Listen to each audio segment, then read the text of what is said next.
doktor maklumkan Ain Sakinah dah tak boleh dah. Itu adalah hari terakhir beliau lah. Assalamualaikum, saya Syahira Syabandi, ibu kepada seorang anak autistik ataupun orang biasa dengan autism. Kami dikurniakan Ain Sakinah pada 2016 dalam keadaan sihat lah sebenarnya. Cuma hari ke-5 Ain Sakinah lahir, ada sedikit gangguan kesihatan yang menyebabkan jantung Ain Sakinah berhenti sebanyak 3 kali, dan semuanya berlaku dengan sangat pantas.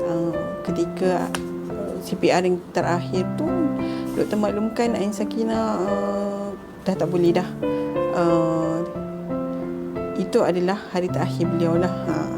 Dan doktor cakap prepare lah everything, sebab jantung dia dah berhenti lama. So kita redha je dengan apa yang ada, apa yang jadi. Dan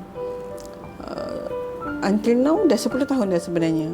Dari doktor cakap tak boleh hidup lama, tak boleh bangun, tak boleh jalan, dah berlari dah Ain Sakinah hari ni. Cuma